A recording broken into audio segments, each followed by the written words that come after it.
మాధవన్ ఆశయాలను సాధిద్దాం మాధవన్ ఆశయాలను సాధిద్దాం మాధవన్ ఆశయాలను జోహార్ మాధవన్నకు జోహార్ జోహార్. Thank you madam.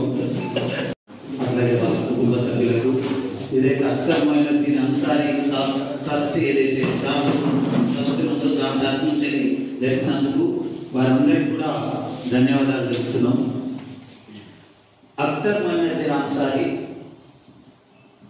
ఆఫీస్లో మాధవరావు గారిని జాయిన్ చేసేటప్పుడు నీ నుంచి జాయిన్ చేయడం జరిగింది. అంటే సార్ మాధవరావు గారు వస్తారు, మీ ఆఫీస్లో పనిచేస్తారు, మీ ఆఫీస్లో పనిచేస్తే కొద్దిగా ఖర్చులకు మీరు డబ్బులు ఇవ్వాల్సి ఉంటుంది. ఎవరు జూనియర్స్కి ఇవ్వరు కాబట్టి కొద్దిగా ఖర్చులకు ఇవ్వాలి. ఎంత ఖర్చు? ఒక 300 ఇస్తే చాలు. 300 ఎందుకు అనేది అన్నాడు. తనకు సిగరెట్ తాగుతుంటాడు ఒక 60 రూపాయలు, రూమ్ కిరాయి 60 రూపాయలు, పాలకు ఛాయ్ కొరకు 60 రూపాయలు, మిగతా చిన్న చిన్న ఖర్చులు ఇంటి నుంచి వస్తాయి. సరే అంటే 300 ఏముంది, మనం ఎంత కాల్సిన అంత తీసుకోవచ్చు, ఏం ఇబ్బంది ఏం లేదు అని సార్ చెప్పడం జరిగింది. సారు ఒక రైతు కుటుంబం నుంచి అఖ్తర్ మొయినుద్దీన్ అన్సారీ తనకు ఒక 300-400 ఎకరాలు ఉన్నా తను ఒక రైతు. సారంపూర్లో మనకు ఇక్కడ షుగర్ ఫ్యాక్టరీ, మేమంతా కూడా అక్కడ భూములు అది ఉండేసి అన్సార్ భూములు రైతు కుటుంబంలో వచ్చిన ఒక అడవకేడు. మాధవరావు గారు వాళ్ళ బస్సాపూర్ దగ్గర ఒక 40-50 ఎకరాలు వాళ్ళకు ఉండి ఆ కుటుంబం నుంచి 5-6 అన్నదమ్ములు ఉండేసి వాళ్ళు అక్కడ వ్యవసాయ కుటుంబం నుంచి వచ్చిన తర్వాత ఇద్దరికి కూడా ఒకే ఆలోచన అది ఉంది. అంతకుముందే ఇక్కడ సారా నిషేధం, సారా వల్ల చాలా కుటుంబాలు దెబ్బతింటున్నాయి అని అంటే అఖ్తర్ మొయినుద్దీన్ అన్సారీ గారు దానికి నాయకత్వం వహించడం జరిగింది. సారా ఎక్కడున్నా దాన్ని మనం నిషేధిద్దామనేది రాష్ట్రంలో కూడా ఉద్యమం జరుగుతున్నప్పుడు ఇప్పుడు డిఎస్పీ గారి దగ్గర తగాద పడ్డది, మామూలుగా అరెస్ట్ చేస్తుంది అనేది అఖ్తర్ సాబ్ ఎందుకు అరెస్ట్ చేస్తుంటారు అని చెప్పేసి డిఎస్పీ గారితో అక్కడ గొడవ పడడం అనేది అఖ్తర్ మొయినుద్దీన్ అన్సారీ గారు అది పెద్ద ఆ రోజు పేపర్లలో అవన్నీ కూడా రావడం జరిగింది. అంటే ఒక సారా వల్ల చాలా కుటుంబాలు నాశనం అయిపోతున్నాయి.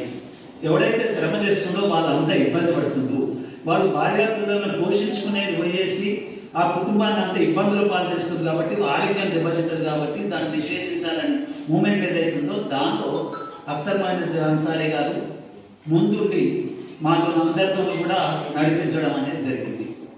అంతేకాదు హక్కులకు సంబంధించి ఆ రోజు పౌర హక్కుల సంఘంలో నాయకుడిగా ఉంటూ ఎవరైతే కింది వాళ్ళు ఉన్నారు, శ్రామికులు ఉన్నారు, ఏదైనా చిన్న తప్పు జరిగినా ఆ తప్పుకి ఎట్లా చట్టం ప్రకారంగా చట్ట వ్యతిరేకంగా చేస్తున్నప్పుడు మీరు పోలీసులను మీరు చట్టం ప్రకారం రాజ్యాంగం ప్రకారంగా పొంది అని చెప్పేసి ఆ రోజు అఖ్తర్ సాబ్ కూడా మనకు దాన్ని ముందుండడం జరిగింది. దాన్నే మాధవరావు గారు అప్పుడు పౌర హక్కుల సంఘం కానీ ఇటు ఒక దిక్కు మానవ హక్కుల సంఘానికి ఎదురున్నారు. ఏమిటి ఈ దేశంలో మొన్న దాదాపు 700 మంది రైతులు అక్కడ ఢిల్లీ దగ్గర రైతాంగము అక్కడ చనిపోవడం జరిగింది. రైతు మూమెంట్ ఏంటి? రైతు మూమెంట్ అయ్యా మేము రైతులందరూ బాగుండాలి, ఈ చట్టాలు ఏదైతే కొద్ది మందికే భూములు చేరుకోవాలి అనేది ఏదైతే చట్టం తీసుకొస్తుందో కరెంట్ వల్ల ఏదో ఎన్నో పోరాటాల ద్వారా రైతులకు కరెంట్ అనేది ఫ్రీ ఇస్తుంది. అది ఎన్టీ రామారావు గారి నుంచి పెడితే రాజశేఖర్ రెడ్డి గారి పీరియడ్ నుంచి పెడితే కేసీఆర్ గారు ఈ రోజు కరెంట్ వచ్చింది. అంటే ఇంతమంది కరెంట్ ఇస్తే అక్కడ రైతులు వ్యవసాయం చేసేసి అందరికీ ఆహారాన్ని అందిస్తుంది. ఒకవేళ కరెంటు బిల్లే కట్టినట్టయితే వాళ్ళు వ్యవసాయం చేసడానికి వీలుండదు, మనకు అంత ఆహార నిల్వలు ఉండేది. ఇంకొక దిక్కు ఇప్పుడు ఈ చట్టాలు మార్చి కొన్ని కార్పొరేట్ కంపెనీలకు ఇచ్చేద్దాం భూములు అని అంటారు. అరే భారతదేశంలో బోలెడు మంది యువకులు ఇవాళ ఇక్కడ ఈ దేశంలో సరిగ్గా పని దొరుకుతలేదని విదేశాలకు పోవాల్సి వస్తుంది. ఇవాళ అమెరికా అయినా లేకపోతే దుబాయ్, మస్కట్ ఇవన్నీ కంట్రీస్ అయినా లక్షలాది మంది శ్రమజీవులు అక్కడ పోవాల్సి వస్తుంది. ఎందుకు పోవాల్సి వస్తుంది? ఇక్కడ సరైన ఆదాయం వస్తలేదు అనే దాంతో అక్కడ పోతుంది.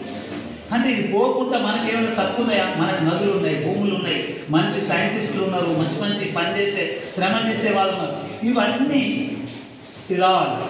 ఒకరికేమో ఒక్క రోజుకు కనీసం 1600 కోట్లు వచ్చే ఒక కంపెనీ యజమాని ఉన్నాడు, ఇంకో అతనికి 50 కోట్ల జీతం వస్తుంది, ఇంకో దిక్కేమో కోట్లాది మందికి 22 కోట్ల మందికి 370 రూపాయలు మాత్రమే వస్తాయి. ఆ కుటుంబాన్ని 370 రూపాయలతో పోషించుకోవాలి.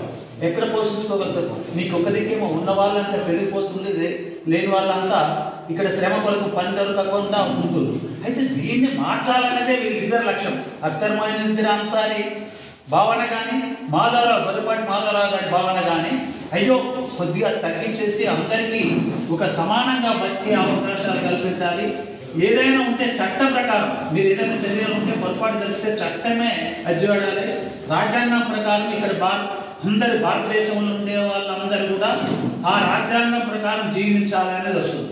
ఇవాళ ఏమైతుంది, ఆ జీవన విధానం కాకుండా ఎక్కడో ఒక భయంకరమైన ఒక భయానక స్థితి భారతదేశంలో ఏర్పడుతుంది. దీన్ని తగ్గించుకొని అందరం ఒక సహజీవనం గడపడానికి అన్ని మతాల వాళ్ళు కావచ్చు, అన్ని కులాల వాళ్ళు కావచ్చు, అన్ని జాతుల వాళ్ళు కావచ్చు, అన్ని ప్రాంతాల వాళ్ళు కావచ్చు, అందరం బాగుందామనే కోరిక ఇద్దరిది కోరిక కాబట్టి ఆ కోరిక నెరవేర్చడానికి ఇవాళ ఇక్కడ ఒక ఏర్పాటు చేయడం అనేది చాలా సంతోషం.